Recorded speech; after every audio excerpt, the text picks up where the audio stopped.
Yo mga idol, kamusta? Sports Talk PH nga pala. Ang mga bigating laban, pag-usapan natin yan mga idol. Ngunit bago ang lahat ay huwag kakalimutang mag-subscribe at i-click ang notification bell button for more sports talk. So naganap na nga po ang official and final weigh-in kanina para sa mga bigating laban na nakatakdang ganapin bukas.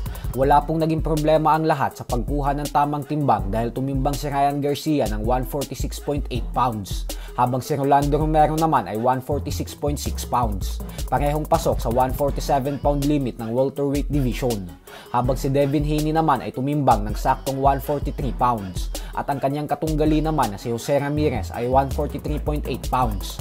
Pareho ding pasok sa 144 pound catchweight limit. Samantala, sa world title defense naman ng current WBO and The Ring Magazine Junior Welterweight World Champion Teofimo Lopez ay tumimbang naman ito ng 139.6 pounds at ang kanyang undefeated mandatory challenger naman na si Arnold Barboza ay 139.8 pounds. Pasok na pasok sa 140 pound limit ng junior welterweight division.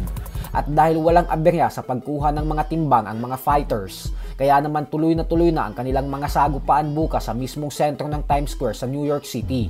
Wala na pong masyadong naging bangayan ang mga fighters kanina dahil mga kamauna nila ang magsasalita bukas sa ibabaw ng lona.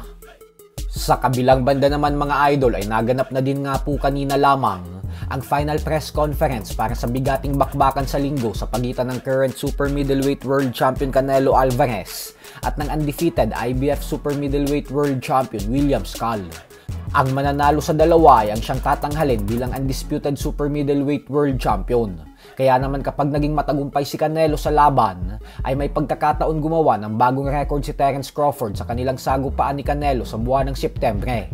Dahil kapag natalo po ni Crawford si Canelo, ay siya ang magsisilbing kauna-unahang fighter na magiging 3-division undisputed world champion sa buong kasaysayan ng boxing.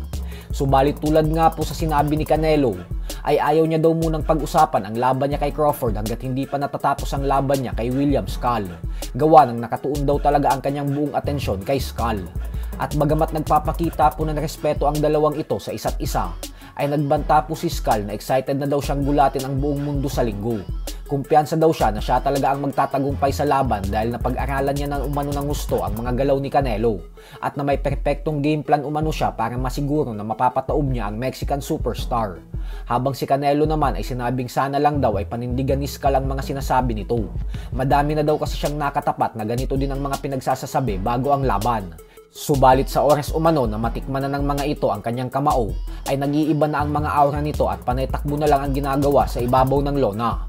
Kaya sana naman umano ay hindi ganito ang ipakita ni William Scull sa laban nila sa linggo at bagkus buong tapang itong makipagsabayan sa kanya ng lakas sa lakas. Bukod dyan ay wag din po natin kakalimutan na lalaban din sa undercard ni Canelo ang Mexican knockout artist Jaime Munguia, kung saan gaganapin ang rematch niya kontra sa nagpataob sa kanya nitong nakalipas na buwan ng December lamang na si Bruno Sorasi ng France. Kaya wag din po natin itong papalampasin. So hanggang dito na lang po muna tayo mga idol.